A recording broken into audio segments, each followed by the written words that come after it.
Sir Jayalalithaa அவர்கள் பாணியில் விஜய் அவர்களும் ஹெலிகாப்டரில் போய் பிரச்சாரம் பண்ண இருக்கிறதா செய்தி வந்திருக்கு சார். யார் அந்த ஹெலிகாப்டர் கம்பெனி ஓனர் சொன்னார் அவன்கிட்ட? தினமலரில் வந்துருந்துச்சு. தம்பி வெயிட் பண்ணி பார்க்குறாங்க. இப்போ நானும் நம்மளும் சேனல் நடத்துகிறோம். விஜய் பற்றி தம்ப்நெயில் வச்சுச்சுன்னா வீடியோ நல்லா போகுது. கரெக்டாக தம்ப்நெயில் வைக்கிறதுக்கு ஏதாவது மேட்டர் இருக்கா இன்றைக்கி? சொல்லியா? இல்லை 20 நாளாக ஏதாவது இருக்கா? ஒன்றும் இல்லை. அப்படி நம்மளும் தம்ப்நெயில் வைக்கலான்றதுக்காக இந்த சிபிஐ கிபிஐன்னு ஏதாவது ஒன்று போட்டு உருட்டுறோம். போட்டால் போக மாட்டேங்குது. அதுவும் போலப்போ. சரி, இப்போ விஜய்க்கு தம்ப்நெயில் இருக்கா? இல்லை சார். இல்லை. அதனால் தினமலராக பார்த்து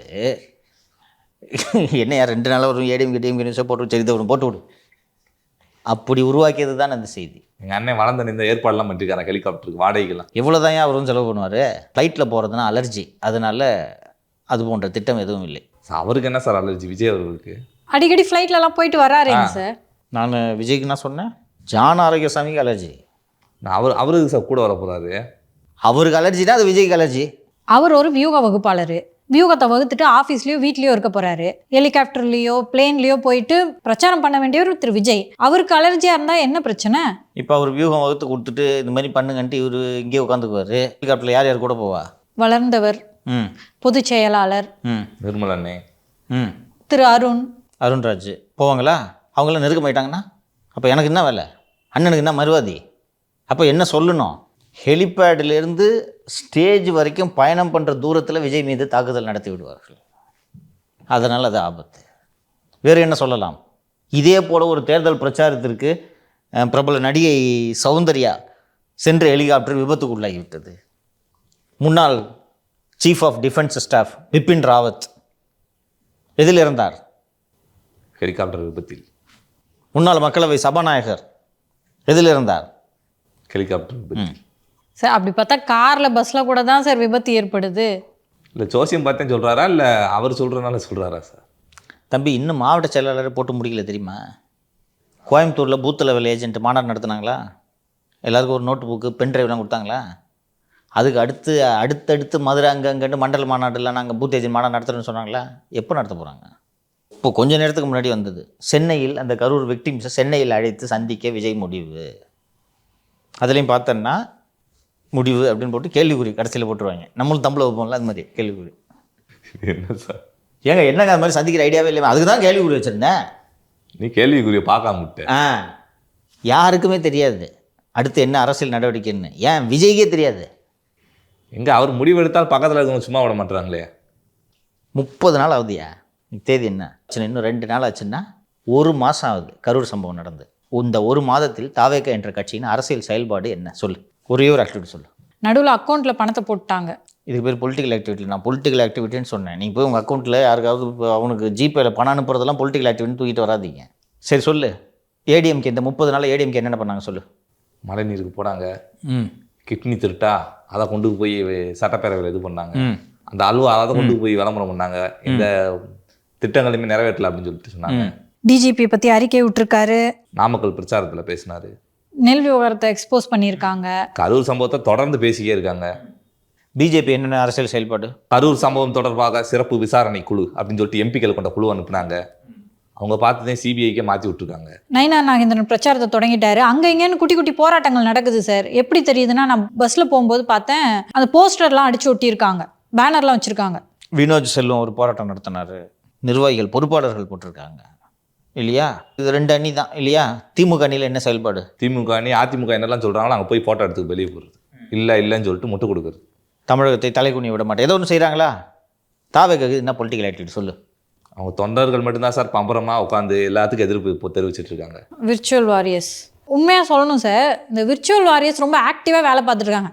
நடுராத்திரி ரீட்வீட் பண்ணால் கூட மனசாட்சியே எல்லாமே வீடியோ எடுத்து வெளியிட்டுக்கிட்டு இருக்காங்க சார். விர்ச்சுவல் வாரியர்ஸை பார்த்து உங்கள் தலைவர் கரூருக்கு எப்போ போகிறான்னு கேட்டால் என்ன பதில் சொல்லுவாங்க? தெரிஞ்ச 2 ஒரு 4 நிமிஷம் வீடியோ நீதி வெல்லும். நடுவில் வீடியோ கான்ஃபரன்ஸில் அந்த பாதிக்கப்பட்ட மக்களோட பேசுது. இது உங்கள் கடமை. பொலிட்டிக்கல் ஆக்டிவிட்டி என்னன்னு தான் நான் கேட்குறேன். அதான் சார், அது எது நீங்கள் சம்மந்தப்பட்ட இறப்பு நிகழ்வுக்கு ஆறுதல் சொல்வதெல்லாம் அரசியல் நிகழ்வாகி விடாது. அதுலேருந்துன்னு பார்த்தா ஏடிஎம்கே பிஜேபியும் எவ்வளோ வேலை பார்த்துருக்கீங்க. கரூர் சம்பவத்திலேருந்து அசம்பிளியில் எப்படி எழுப்பினாங்க, பேசுனாங்க. நீதி வெல்லும். இதை தாண்டி என்ன பேசுனீங்க நீங்கள்? இதில் ஹெலிகாப்டருக்கு போய் பிரச்சாரம் பண்ணுறாங்களாம்மா. அதுக்கப்புறம் பர்மிஷன் கிடைக்குமாங்க சார்? எல்லாம் கொடுப்பாங்கம்மா. நீ போகிறதுக்கு ரெடியா? ஃபஸ்ட்டு கரூருக்கு போகிறதுக்கு ரெடியா? இன்னும் இந்த தினமலர், இந்த நியூஸ் 20 தமிழ் இவங்க எல்லாம் வந்து அவங்களுக்கு தோணுனதை எழுதிக்கிட்டு இருக்காங்க. நீங்கள் இதைத்தான் நம்ப மாட்டீங்க. இன்னொரு செய்தி அதிலே போட்டிருக்காங்க தெரியுமா? சோசியக்காரர் என்ன சொன்னார், வீண் ஆரம்பிக்கிற தொகுதியில் விஜய் அவர் விழுப்புரம் அங்கே நின்றாருன்னா உறுதியாக ஜெயிச்சிருவார் அப்படின்னு சொல்லிட்டு. இப்போ அவங்க தொண்டர்கள் என்ன சொல்கிறாங்கன்னா, நீ எங்கேயும் நிற்க வேணாம்னே, கரூரில் வந்து நில்லுனே, செந்தில் பாலாஜி அவர்களுக்கு போட்டியை நில்லுங்க, ஜெயிக்கிறோம்னே அப்படின்னு சொல்லிட்டு தொண்டர்கள் சொல்கிறாங்களா சார்? தொண்டர்கள் அந்த அவங்க கட்சி நிர்வாகிகளை விஜய் அவர்கள்ட்ட சொல்லியிருக்காங்களா? நேற்று மதுரைக்கு போயிருந்தேன்ல, அங்கே போய் விசாரிச்சா தான் தெரியுது. கரூரில் சம்பவம் நடந்தோன்னா மதுரை நிர்வாகிலாம் ஃபோனை சுவிட்ச் ஆஃப் பண்ணிருக்காங்க. அப்புறம் ஒவ்வொரு மாவட்டமாக விசாரிச்சா தெரியுது, தமிழ்நாடு பூரா தாவேக நிர்வாகி ஃபோனை சுவிட்ச் ஆஃப் பண்ணிட்டாங்க. தெரியுமா? கரூர் சம்பவத்துக்கு இவங்கள அசியம் பண்ணிக்கிறது. எல்லா நிர்வாகிகளும் போலீஸ் விசாரிக்குதான். அசரகருக்கே பர்சனலாக விசாரிக்கிறான். ஆஃப் பண்ணுறா ஃபோனை. ராஜ்மோகன்லாம் எதுக்கு ஃபோன் ஆஃப் பண்ணார்? மேடையில் எப்படி கர்ஜிக்கிறார், முழங்குறாரு பார்த்துருக்கியா மாநாட்டில்? எதுக்கு ஃபோன் ஆஃப் பண்ணார்? இந்த நிர்வாகி இருக்கவங்க யாராவது எழுதுனாங்களா? அந்த 15 நாள் எழுதுனாங்களா? சுப்ரீம் கோர்ட் ஆர்டர் வரைக்கும் யாராவது எழுதுனாங்களா? ஏதாவது எழுதுனாங்களா? 16 நாள் துக்கம் அனுஷ்டிச்சாங்க. இன்னும் அரசியல் பண்ண போகிறீங்க சார். இதுக்கு நடுவுலங்க சார், ஏடிஎம்கேக்கு தாவேகா கூட்டணி வரும் அப்படின்னு சொல்லிட்டு 2ஆம் கட்ட தலைவர்கள் அவங்களாம் பேசுறது வந்து ஏடிஎம்கே பிஜேபி கூட்டணி வலுவில்லை அப்படின்ற மாதிரி தோற்றத்தை கொடுக்குதுன்னு சொல்லி நியூஸ் வந்திருக்கு சார். நானும் பார்த்தேன் டைம்ஸ் ஆஃப் இந்தியாவில். அது ஒரு பேட் ஸ்ட்ராட்டஜி தான். நான் அன்னைக்கே சொன்னேன், திரு பழனிசாமி அவர்கள் பிள்ளையார் சொல்லி போடப்பட்டதுன்னு தானே ஏதோ ஒன்று சொன்னாங்க. கொடி பறக்குது, பிள்ளையார் சொல்லி போட்டாங்கன்றது மாதிரி சொன்னார்ல. அது அவர் சொல்லியிருக்க கூடாது. நானே அன்றைக்கி சொன்னேன் இல்லையா நிகழ்ச்சியில். நான் அவர் சொல்லியிருக்க கூடாது. அது இட்ஸ் நாட் நெசசரி. அவர் தான் பெரிய கட்சி, அதிமுக தான் பெரிய கட்சி. கூட்டணிக்கு வர்றதுன்னா தாவேக்க சொல்லட்டும், நாங்கள் கூட்டணியில் இணையிறோம், பெரிய கட்சியோட கூட்டணியில் இணையிறோம் அப்படின்ட்டு அவங்க சொல்லட்டும். அவங்க சைட்லேருந்து ரெஸ்பான்ஸே இல்லை. இன்றைக்கி கட்சியே இருக்கா இல்லையான்னு தெரியல. அவங்க அமைதியாக இருக்காங்க. நீங்கள் ஏன் சொல்லிட்டு இருக்கீங்க என்றது விஜய். நான் பல முறை சொல்லியிருக்கிறேன், விஜய் வந்தாலும் வராவிட்டாலும் அதிமுக பிஜேபி கூட்டணி திமுகவை வீழ்த்தி ஆட்சி கட்டிலில் அமரப்போகிறது. அதில் எனக்கும் சந்தேகம் இல்லை, எனக்கு துளியும் சந்தேகம் இல்லை. ஸோ அதிமுகவில் திரு பழனிசாமி அவர்கள் மட்டுமல்லாமல் இதர அதிமுக தலைவர்கள், அண்ணன் திரு ஆர்பி உதயகுமார் கூட ஒரு 2-3 நாட்களுக்கு முன்னால் இந்த துணியில் ஏதோ பேசியிருந்தார் என்று நினைக்கிறேன். நாமளும் விவாதிச்சோன்னு நினைக்கிறேன். தாவேகா புது கட்சி அதிமுகவோட இணைஞ்சிக்கணும், அப்போதான் அவங்களால சர்வை பண்ண முடியும்னு சொல்லியிருந்தார். அவங்க அத்தனை பேரும் முதல்வர் கனவுல இருக்காங்க, இலாக்கா போட்டுக்கிட்டு இருக்காங்க. நேற்று நான் சந்தித்த அந்த தாவேக நிர்வாகி ஒருத்தர்கிட்ட பேசிகிட்டு இருந்தேன். ஆனால் என்னென்ன வழி அப்படின்னாரு. இல்லைங்க, அது கூட்டணி சேர்ந்தால் எளிதாக இருக்கணும். ஆனால் இப்போ யார் சிஎம் கேண்டிடேட்டு அப்படின்னு. நீங்கள் எடப்பாடி தாங்க இல்லைன்னு. அப்போது எடப்பாடி சிஎம் ஆகிறதுக்கா ஒரு விஜய் கட்சி ஆரம்பிச்சோன்னா, அப்போ நீங்கள் போய் தனியாக சிஎம் ஆக்கிங்கன்ட்டு. வேறு என்ன சொல்கிறது? நீங்கள் ஆக்கிங்க. ஃபோனை சுவிட்ச் ஆஃப் பண்ணிங்களா இல்லையா? 27 பிறகுண்ணே. ஆமாண்ணே, 15 நாள் கழிச்சு தான் ஆன் பண்ணேன். அப்போ சிஎம் போஸ்ட்லாம் நீங்கள் ஆசைப்படக்கூடாது. இது இவர்களோட அரசியல் செயல்பாடுகளை பார்க்கும்போது தெரியுது. எல்லா மாவட்டத்திலையும் ஃபோனை சுவிட்ச் ஆஃப் பண்ணியிருக்காங்கப்பா. நான் விசாரிக்கவும் தான் தெரியுது.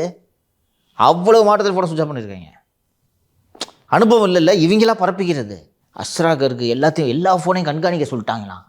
சிறப்பு புலனாய்வு குழு இந்த எஸ்ஐடி இருக்குல்ல, மொத்த பொறையும். இல்லை சார், உச்சநீதிமன்றத்தோட அந்த தீர்ப்பு வரலல்லாங்க சார், தொடர்ந்து எல்லாரும் கைது செய்யப்பட்டிருப்பாங்க சார். அது ஒன்று இருக்குது. ஃப்ளெக்ஸ் போர்டு வச்சு உங்கள் பேனரை பேரை ஃபோட்டோவை பெருசாக தளபதி ஃபோட்டோவுக்கு நிகராக போட்டுக்கிறதுக்கு மட்டும் ஆர்வம் இருக்குது.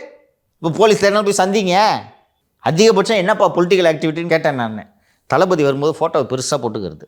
அந்த மாவட்ட செயலாளர் யாராவது ஒரு இருக்கார்ல, அந்த ஒரு மாவட்ட செயலாளர் இருக்கார்ல, அந்த மாவட்ட செயலாளர் அவர் தானே அணி போடுவார். இந்த தொழிலாளர் அணி, இந்த அணி, அந்த அணின்னு அணி போடுவார்ல. இவர் வந்து உனக்கு நான் அணி போட்டு கொடுத்தேன்ல, அண்ணன் போட்டோ பெருசாக போட்டு பெரிய 2 பேனர் அடி. இதுதான் பொலிட்டிக்கல் ஆக்டிவிட்டியா? அந்த பூத் ஏஜென்ட் நடத்துகிறாங்களா? அதுக்கப்புறம் நடத்துனாங்களா எங்கேயாவது? 10 பேரை போட்டிருக்காங்களா பூத் ஏஜென்ட்டுக்கு எல்லா கட்சியும்? நீ சொன்னாங்க பெரிய கட்சிகளே பார்த்து வியக்கும் அளவுக்கு எங்கள் கட்சி பூத் கமிட்டி எங்கே 10 பேர் போட்டிருக்காங்கப்பா. அந்த 10 பேரை, அதாவது தொகுதியில் இருக்க எல்லா வாக்காளரையும் வாட்ஸ்அப் குழுவில் இணைக்க ஏடிஎம்கேல ஒவ்வொரு தொகுதிக்கும் 3 ஐடி விங் பொறுப்பாளர்களை போட்டாங்க. ஞாபகம் இருக்கா? பூத்து கமிட்டி அந்த பூத்துக்கு ஒவ்வொரு பூத்துக்கும் 3 ஐடி விங் பொறுப்பாளர். அந்த ஐடி விங் பொறுப்பாளரோட வேலை என்னென்னா அந்த பூத்தில் இருக்க எல்லா வாக்காளரையும் வாட்ஸ்அப் குழுவில் இணைக்கணும். எப்படி வேலை செஞ்சுட்ருக்காங்க? நீங்கள் சோஷியல் மீடியாவில் கம்பு சுற்றுறது மட்டும்தான் அரசியல் நினச்சிட்டு இருக்கீங்க. கரெக்டாக? அதை அந்த பசங்க நல்லா பண்ணுறாங்க. வேறு போதுமா? அது அவங்க தன்னெழுச்சியாக பண்ணுற அவங்க பண்ணுறாங்க. நீங்கள் சொல்லி பண்ணல. திமுக மேலே புரியாத இருக்குது, கடும் கோபத்தில் பண்ணுறான். அவங்களே எத்தனை நாளைக்கு தான் சார் இல்லை, ஒரு பாயிண்டே இல்லாமல் எத்தனை நாளைக்கு, எவ்வளோ நாள் பேச முடியும்? சீரியஸாகவே தோணுது சார். என்னதான் சார் பண்ணிக்கிட்டு இருக்காங்க? கரூர் இன்சிடென்ட் நடந்ததுக்கு அப்புறமாவது விஜயோட கார் இங்கே போச்சு அங்கே போச்சு, இதுக்கு நடுவில் கூட காரும் போகிறதுல போல இருக்கு. இதுக்கு நடுவில் விஜயோட கார் வந்து தனியாக போகுது, பாதுகாப்பு இல்லாமல் தனியாக சென்ற விஜய். நான் நினைக்கிறேன் பெட்ரோல் போட போயிருப்பார் போல இருக்கு டிரைவரு. லிட்டரலாக அங்கே என்ன நடந்துட்டு இருக்கு அப்படின்னு ஊடகங்கள் கவனிச்சிட்டு இருக்கு. ஸோ என்னதான் பண்ணிட்டு இருக்காங்கன்னே புரியலையேங்க சார். உச்சநீதிமன்றம் தீர்ப்பு கொடுத்துருச்சு, அதுக்கப்புறம் கூட கனத்த மௌனம். இதனால தான் பத்திரிகைகள்லாம் அவங்களா ஊகத்துக்கு ஹெலிகாப்டரில் பறக்கும் விஜய், கரூர் பாதிக்கப்பட்டவர்களை சென்னைக்கு வரவழைக்கும் விஜய், நீ வேணா தம்பு ஏதாவது போட்டுக்க. இருக்கிறதுலே லீஸ்ட் பொலிட்டிக்கல் ஆக்டிவிட்டி, ரொம்ப எளிமையான ஆக்டிவிட்டினா திரு ராமதாஸ் ஐயாவை ஃபோன் பண்ணி நல்லா இருக்கீங்களா ஐயான்னு கேட்குறது. அதை கூட கேட்கலையே சார். சரிங்க சார், கரூரில் என்ன சார் சிபிஐ தகவல் அறிக்கை வேறு தாக்கல் பண்ணியிருக்காங்க.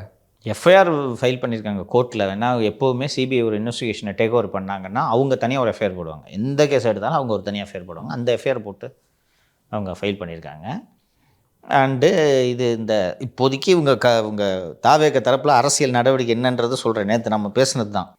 ஜஸ்டிஸ் அஜய் ரஸ்தோகி வந்து அவருக்கு என்ன அலுவலகம் அமைக்கப்பட்டால் எப்படியும் ஒரு முறையாவது கரூர் வருவார்களோ, அன்னைக்கு போய் இவங்க அஜய் ரஸ்தோகி அவர்களை சந்தித்து இதெல்லாம் ஆதாரணும் மனு கொடுக்கறது தான் உச்சகட்ட பொலிட்டிக்கல் ஆக்டிவிட்டி என்று திட்டமிட்டு கொண்டு உட்கார்ந்துருக்கிறார்கள். இதில் உங்களுக்கு வார் ரூம் வேறு, வாய்ஸ் ஆஃப் காமன்ஸுக்கு ஒரு வார் ரூமு, இவங்களுக்கு ஒரு வார் ரூம். சார் ஏன்னாங்க சார், அரசியல் இன்னைக்கு அடுத்தடுத்த கட்டம் நகர்ந்துருச்சு. நீங்கள் போயிட்டு திரு விஜய் அவர்களே பிரச்சாரத்தில் வந்து நெல் மூட்டைக்கு 40 ரூபாய் வாங்கினாங்கன்னு பேசினார். நேற்று விவசாயிகள் பாதிக்கப்பட்டிருக்காங்கன்ற அடிப்படையில் அதெல்லாம் அறிக்கையாக வெளியே வந்திருக்கலாம். நெல் மூட்டைக்கு 40 ரூபா வாங்குறாங்கன்ட்டு விஜய் அவர்கள் பேசிய பிறகு அது பேசு பொருளானது. நாமளும் அன்னைக்கு அது சம்மந்தமாக உண்மை, வாங்கிறது உண்மை, அந்த விவசாயிக்கு அந்த ஒரு மூட்டைக்கு 50 ரூபா கொடுக்கறது பெருசு, கொடுக்கலன்னா அவன் மூட்டை எடுக்க மாட்டாங்கன்றதெல்லாம் நாம் விவாதித்தோம் இல்லையா? இப்போ அந்த மூட்டைகள் எல்லாம் முளைத்து கிடக்கிறது. இப்போ உங்களுக்கு அக்கறை இல்லை, அறிக்கையாக கூட விட மாட்டீங்க. உங்களுக்காக என்னைக்கு தோணுதோ, என்னைக்கு நீங்கள் நிகழ்ச்சி நடத்துகிறீங்களோ அன்னைக்கு என்ன பிரச்சனை இருக்கோ அதை பற்றி மட்டும் பேசுவீங்க. பார்ட் டைம் பொலிட்டிஷியன் உங்களை சொல்கிறதுக்கு உங்களோட பதில் என்ன? ஒர்க் ஃப்ரம் ஹோம்னு சொன்னாங்க, இப்போ அதையும் நிறுத்திக்கிட்டாங்க. ஒர்க் ஃப்ரம் ஹோம் கூட இல்லை போல இருக்கே. ஏன்னாங்க சார், இப்போ இன்னைக்கு நம்ம ப்ரோக்ராம் ஆரம்பிக்கும் போதே திரு இபிஎஸ் அவர்கள் அந்த நெல்லெல்லாம் போய் பார்த்தாரு அப்படின்னு தான் ஆரம்பித்தோம். திரு விஜய் அவர்கள் இந்நேரம் அறிக்கை கொடுத்துருந்தா அவ்வளோ சந்தோஷமாக பேசுனதுக்கு அதாம்மா காரணம். என்னென்னா யாருமே நான் அந்த ஊரை சேர்ந்தவன்றதுனால நெல் முளைச்சி போச்சுன்னா அது எவ்வளோ பெரிய ஷாக்குன்றது எனக்கு தெரியுது. ஒரு கிராப்பு போச்சு. அப்போது எடப்பாடி பழனிசாமி போய் இந்த விஷயத்தை பற்ற வச்சு விட்டாரு. ஓகேவா, உதயநிதி ஓடுறாரு, சக்கரபாணி ஓடுறாரு, எல்லாரும் ஓடுறாங்க. இதானே அரசியல் தலைவரோட வேலை. திரு விஜய் அவர்களும் இதுக்கு அறிக்கை கொடுத்திருந்தா இந்த பட்சம் சேர்த்து நம்ம பேசி இருந்திருக்கோம். இன்னுமா துக்கம் அனுசரிக்கிறீங்க? சரி சார், அரசு பல நிகழ்வுகளை பேசினா தொடர்ந்து நாளை பேசுவோம் சார். நன்றி சார். நன்றி.